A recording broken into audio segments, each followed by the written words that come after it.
মুহাম্মদ সাল্লাল্লাহু আলাইহি ওয়াসাল্লাম এমন মানুষ ছিলেন যে তিনি একটা বাগানে ঢুকেছেন, একটা উট দৌড়ে তার কাছে চলে এসেছে, এসে গায়ের সাথে বুকের সাথে গাটা লাগিয়ে রেখেছে। নবী সাল্লাল্লাহু আলাইহি ওয়াসাল্লাম আদর করছেন, হাদিস স্পষ্ট সহিহ, নবীজি আদর করছেন এবং বলছেন, জানো উটটা আমাকে কি অভিযোগ করলো? উটটা আমাকে তার মালিকের বিরুদ্ধে অভিযোগ করলো, তার মালিক তাকে কষ্ট দেয়। এই উটটা পর্যন্ত, একটা অবলা প্রাণী পর্যন্ত আমাদের নবীকে আপন মনে করছেন, ছুটে চলে আসছেন, আমার কষ্ট হচ্ছে, আমাকে ধরেন।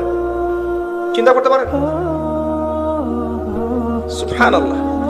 নবী সাল্লাল্লাহু আলাইহি ওয়াসাল্লাম যখন মসজিদ নববী নির্মাণ করেছেন, ওখানে একটা খুঁটি ছিল, এটা অনেকে জানেন, খুঁটি ছিল।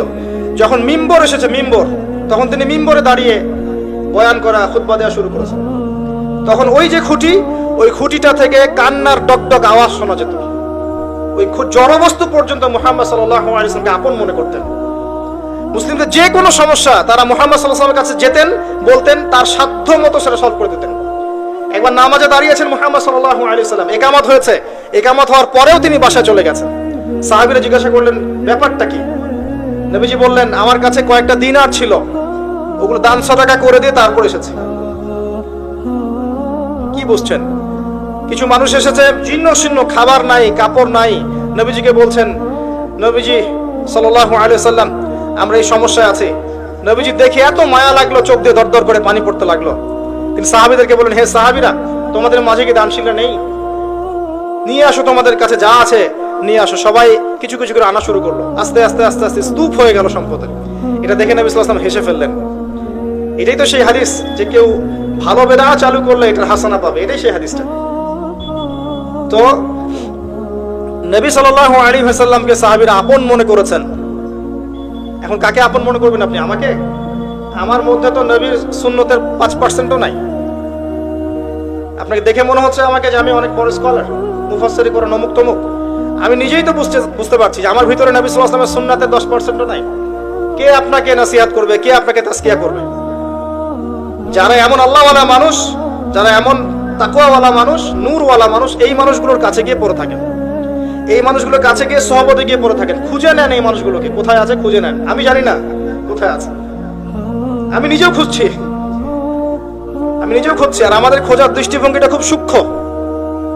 ওই যে ইমাম বুখারী দেখেছিলেন না, ওই যে ঘোড়াকে খাওয়াচ্ছেন প্রতারণা করে, হাদিস নিলেন না তার কাছ থেকে, আছে না? জানেন না আপনারা? হাদিস সার্চ করতে করতে এক জায়গায় চলে গেছেন, অনেক মাইলের পর মাইল পথ পাড়ি দিয়ে, দেখেছেন যার কাছ থেকে হাদিস নিবেন সে ঘোড়াকে ডাকছে, হাতের মধ্যে কিচ্ছু নাই, কিন্তু ঘোড়াকে দেখাচ্ছে, আসো আসো আসো, খেয়ে যাও। এই যে প্রতারণা করেছে ঘোড়ার সাথে, আর হাদিস নিলেন না। আমরা এরকম চোখ দিয়ে খুঁজছি আর কি, আল্লাহ যেন মিলিয়ে দেয়। কারণ এই ধরনের আল্লাহর নূরওয়ালা মানুষদের সংস্পর্শে না গেলে আপনার আমার মধ্যে তাজকিয়া আসবে না। তাজকিয়া, আত্মশুদ্ধি শুধুমাত্র পড়াশোনা করে, নিজে নিজে আমল করে হয় না, আত্মশুদ্ধিওয়ালা মানুষকে দেখেও শিখতে হয়। মুহাম্মদ সাল্লাল্লাহু আলাইহি ওয়াসাল্লাম সাহাবীদেরকে কি বইপত্র পড়ে ইসলাম শিখিয়েছেন? কোরআনের আয়াত লিখে দিয়েছেন, যাও বাসায় গিয়ে পড়ে নাও, এমন ছিল? নবীজিকে দেখতেন তারা দিন রাত 24 ঘন্টা, কেমন করে ওঠেন, কেমন করে বসেন, কেমন করে কথা বলেন, কেমন করে মুআমালাত করেন, কেমন করে নামাজ পড়েন, সব দেখতেন, দেখে দেখে কপি করতেন। এভাবে যখন আমরা আল্লাহর নূর প্রাপ্ত মানুষদের সংস্পর্শে গিয়ে দেখে দেখে কপি করতে পারবো, তখন দেখবেন আত্মশুদ্ধি চলে আসছে ইনশাআল্লাহ। এখন আপনি যাবেন কোথায়? সবাই তো ডাকছে, আসো জান্নাত আমার কাছে, আমি জান্নাতের ডিলার, তোমার লিজ লাগলে নিয়ে যাও। হ্যাঁ, অ্যাটিটিউডটা এমন অনেকেরই। আল্লাহর কাছে খাস করে দোয়া করতে হবে, আল্লাহ এমন মানুষদেরকে আল্লাহ আপনি এইসব জায়গায় নিয়ে আসেন যারা আত্মশুদ্ধিতে পরিপূর্ণ, যাদের মধ্যে আল্লাহর নূর আছে, যারা ওই নূর মানুষের মাঝে ছড়িয়ে দিতে পারবে, আমরা আত্মশুদ্ধি লাভ করতে পারবো ইনশাআল্লাহ।